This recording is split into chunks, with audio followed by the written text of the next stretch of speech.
Balcaen. I'm from Winnipeg, Manitoba, Canada, now living in North Carolina, where I moved to pursue my dreams of becoming a NASCAR driver. I currently race in NASCAR's Arca Menard series, which is a national series touring all the USA. Great series. We get to race dirt, pavement, road course, oval course, super speedway, short tracks, intermediate tracks. So it's a really fun series, and I'm really grateful to be a part of it.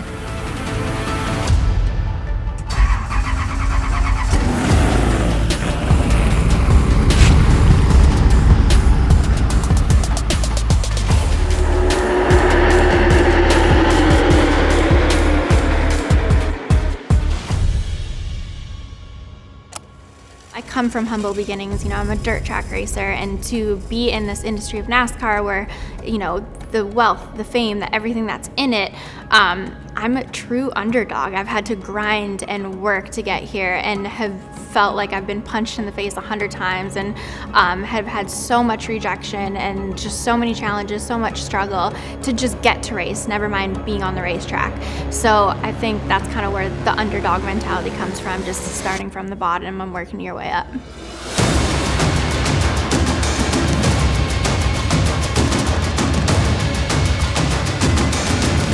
So in 2020 was COVID, and all the sponsorship I had lined up to race NASCAR, they all dropped, obviously because of the pandemic. And so that season I decided to go back to my roots of dirt track racing, and I race what are called dirt midgets.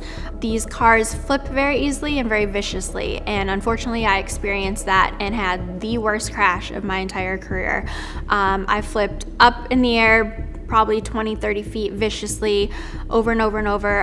When I woke up, I was in an ambulance. I couldn't feel my legs. I couldn't feel my arms. I thought I was paralyzed at this point. Thankfully, a few minutes later, they injected me with adrenaline, and my feeling of my legs and arms started to come back, but I did end up in the hospital for quite a few days. I had collapsed lungs, really bad concussion, and basically spent 2 weeks in bed afterwards. It took me 2 weeks to be able to lift my arms above my shoulders, to be able to be in daylight and walk for more than 2 or 3 minutes, and the whole recovery took around 2 months. And the day that it happened, that night, was the first time I've ever said in my career that I'm done racing. And I genuinely believed that it was it for me. And then the next day, after talking with the doctor, knowing that I could recover and I would be okay, then I started figuring out, how I could get back in the car. So it took me 2 months to get back in the car, but I did it. And basically my reasoning for that was I didn't want that to be the end of my career. I didn't want to go out that way. I want to go out on top. I had so many goals and dreams that I had not fulfilled yet. And, my biggest dream was to be in a national NASCAR series, and that's what I'm getting to do this year. So if I had given up 2 years ago, I wouldn't be where I am now, and I'm truly living my dream. I wake up every single day so grateful that this is my life and this is what I get to do.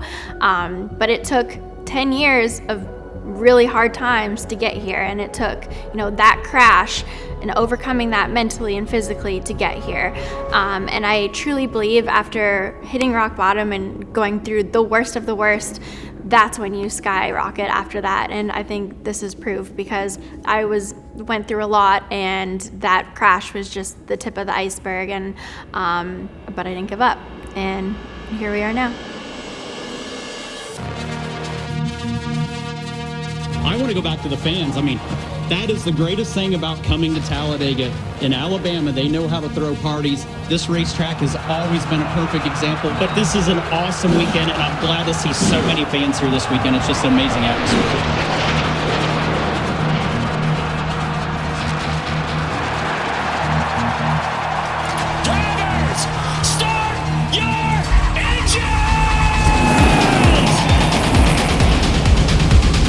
Green flag is in the air. We're racing at Talladega.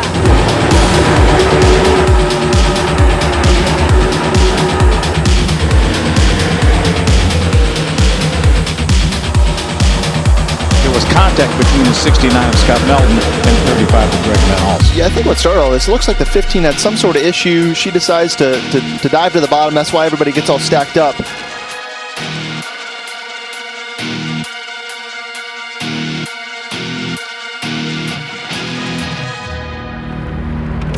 the adjustments we made from yesterday's practice to today's race was perfect. The car was super fast. We were running third the entire race, and unfortunately we must have ran over a little bit of debris. It came up, cut the oil pan, and blew our clutch out. So unfortunately we didn't get to finish, something out of our control. My team put together a really fast car.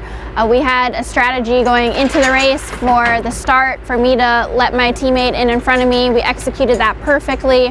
We're single file, my team, myself, my teammates, we all executed perfectly, which was great. Unfortunately, this was just one of those things that are out of your control. There's a lot of variables in racing and a lot of things out of our control, and unfortunately it was just one of those days.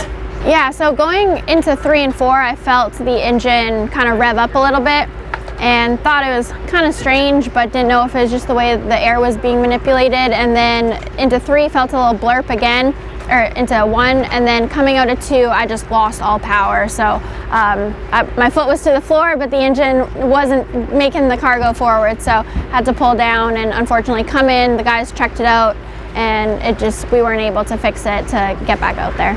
Emotionally, I'm really disappointed. I'm really bummed because we were in a position to win the race. We were third. We were doing exactly what we were supposed to do, but this is racing. This is a sport. If it was something I did wrong, I would have been really pissed off and really mad at myself, but I know I did everything I could do in my control, so I have to leave with my head up knowing that I did my job. But still unfortunate for my team, my sponsors, and myself that we didn't get to finish this race when we had a car that could win.